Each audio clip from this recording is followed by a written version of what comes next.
Alright folks, another kind of quick tip, but this time it's like a welding video. I made this for somebody and it didn't quite turn out the way that I wanted it to, but I kept it to use as a pattern for the next one I was doing. Okay, now you say, well, what is this? It's a bottle holder, and I'm going to show you how that works here in just a sec. If you had this laying down like on a desk or something like this, you could take a bottle just like that, holds it, wine bottle, any kind of bottle you want. So I had a guy locally, he has a small bar, and he goes, hey, I need you to make me about 4 or 5 of these. Let me see what they look like, and if I like how they turn out, I'll buy them. And he was going to use them for displays along the back of where he is when he tends bar to hold up particular wine bottles, and what's nice is it kept the cork moist. I said, sure, no problem. So this was the first one that I made. Now, I didn't show him this one because there's a lot of errors I did on this.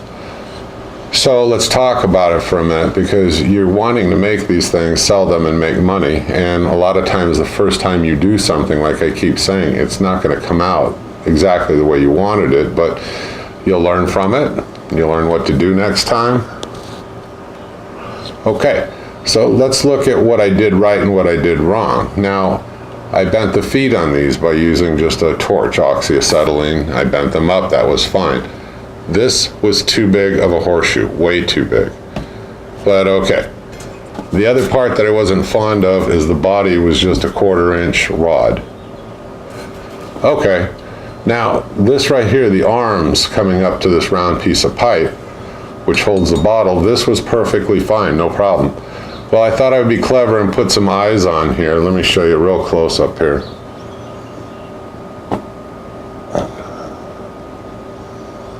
And hopefully that turned out okay.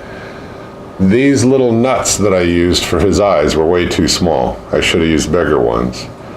And this was my attempt at kind of like a mustache right here. So, didn't quite come out the way I wanted it to. I should have done these a little bit differently. Now let's take a look at the hat. The hat came out too jagged. I didn't spend enough time with my 4.5 inch angle grinder in shaping this. It came out way too ragged.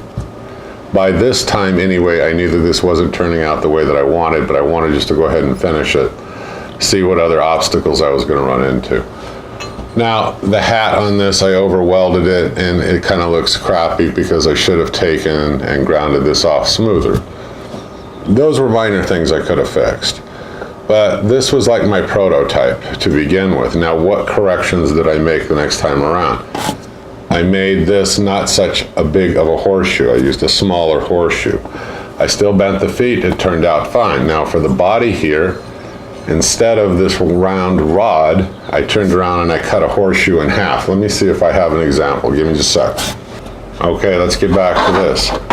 Now, on the next one that I made, I used another horseshoe. See this one right here? I just cut it in half and I welded it in like this. Okay? And now I can cut this down like this. It doesn't have to be a half. I can cut it down to where it makes his head sit up as much as I want to. You can simply, with a 4.5 inch angle grinder cutoff wheel, you can judge this easy enough. So I did a second one that way. I also did a third one using a bent railroad tie, but you have to have a way to heat this stuff up and bend it.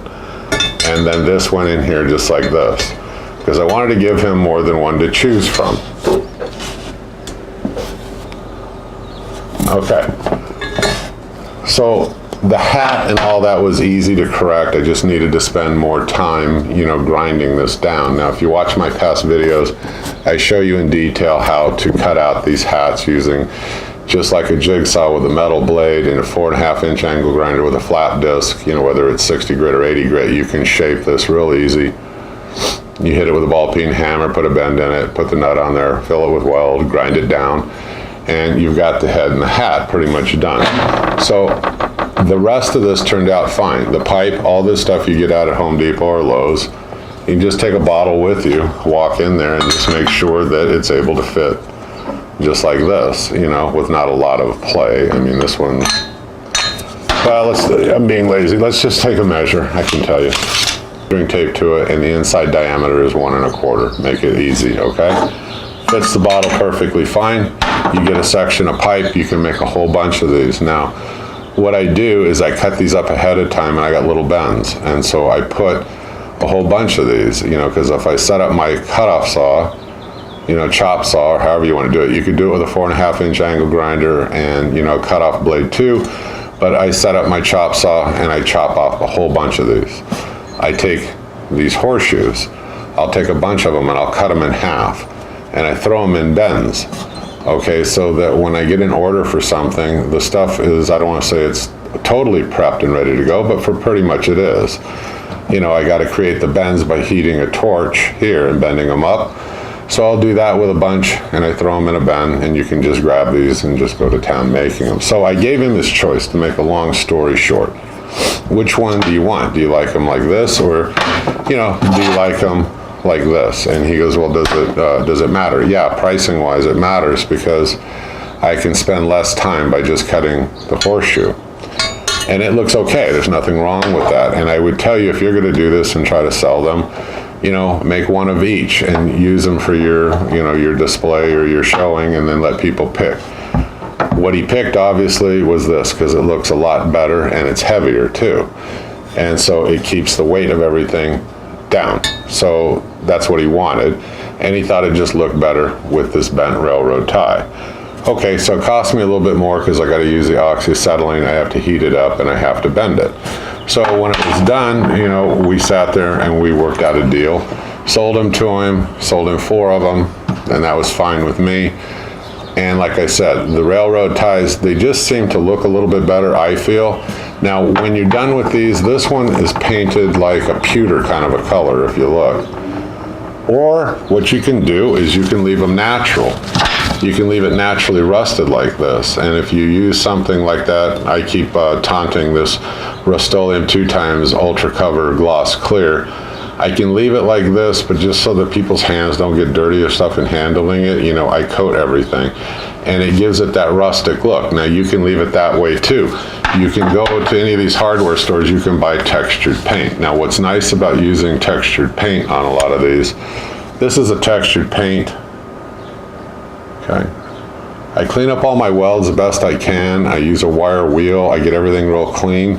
I wipe them down with acetone. All these things just takes moments to do.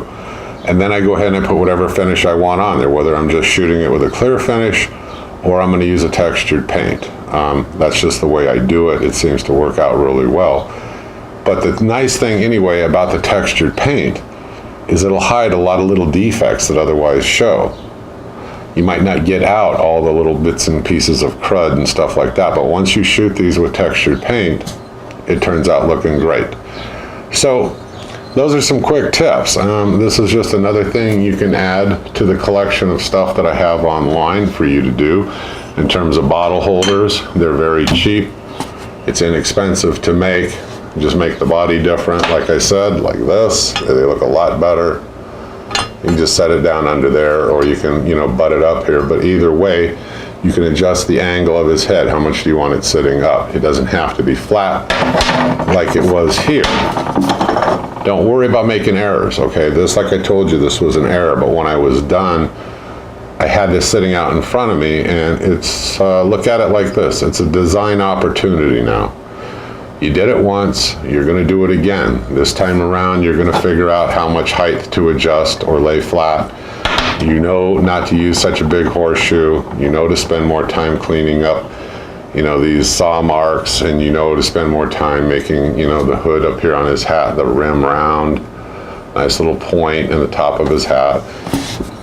Use it as a pattern. The next one will come out 10 times better. Slow down your pace, okay? Don't try to do these fast at first. Once I did like a few of these, you start cranking them out, you know exactly what to do every time. Okay, folks, I'm the home handyman. That's your quick tip. Well, not so much quick tip. I guess we went on a little bit at length, but that's a welding tip for you. Another thing that you can do to add to your collection of things that you can sell and fuel your hobby. So I hope you like the videos. Try to get right to the point. I hope you click subscribe. I hope you keep following me. You folks have a great day. I'll see you soon. Bye-bye.